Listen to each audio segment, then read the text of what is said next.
that in this book, in the epilogue section of the autobiography of Malcolm X, is Alex Haley's confession that he informed on Malcolm. See, you got to understand the roots of roots.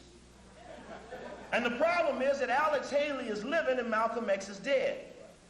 And in a particular page, and I'll read you the page so you can go back and peek it for yourself, page 418, in the epilogue, which Alex Haley alludes to as his only portion of the book that he would write without Malcolm's approval. And in it, it says, in Washington, D.C. and New York City, at least powerful civic, private, and government agencies and individuals were keenly interested in what Malcolm X was saying abroad and were speculating about what he would say and possibly do when he returned to America. In upstate New York, I received a telephone call from a close friend. Well, Alex Haley, tonight at the Slave Theater, the people asked that you name the person that called you. From the powerful civic, business, and political leaders, give us the name of the one that called you to say, come up to New York and tell those big rich white people everything you know about what Malcolm is doing. You see, in our community, we must cut off idle dialogue about what the key players are doing to people who are not on the field. Don't get caught bringing them whites in, because we closing the door. Don't get caught being the one bringing them in. Oh, let's go. In upstate New York, I received a telephone call from a close friend who said he had been asked. He asked me if I would come to New York City on an appointed day to meet with, quote, a very high government official who was interested in Malcolm X. I did fly down to the city. My friend accompanied me to the offices of a large private foundation.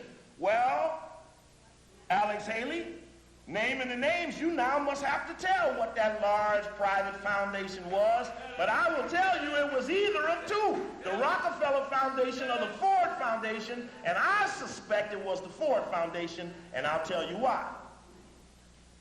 Because the head of the Ford Foundation at that time was a gentleman named John McCloy.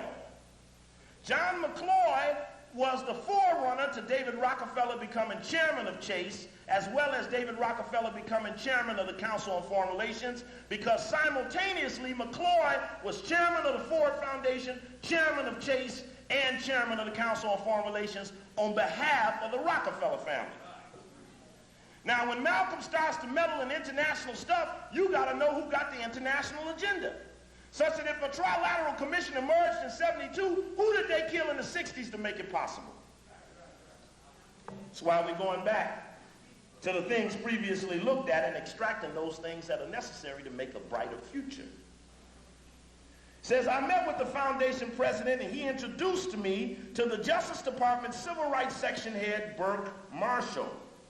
Marshall was chiefly interested in Malcolm X's finances, particularly how his extensive travel since his black Muslim ouster had been paid for.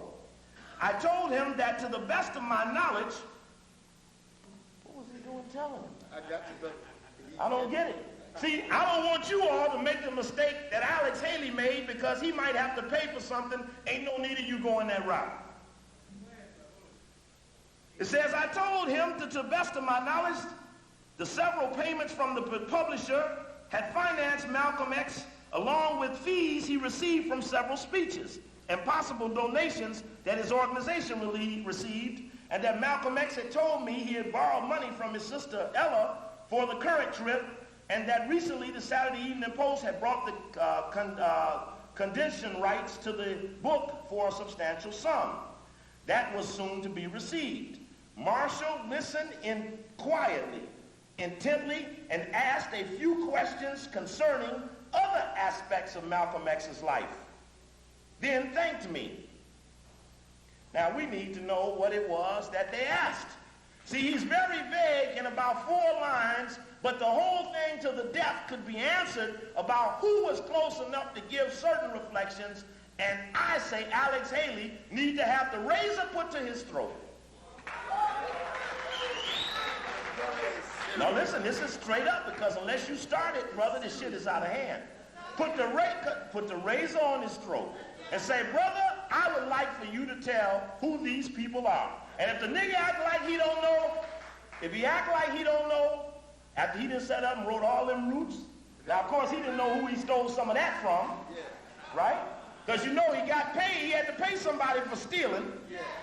Now, he admits on the first page he just come out of the Coast Guard for 20 years. Now, we got to start adding these things up and quit letting people who penalize our people walk the streets unattended to. I got you, brother.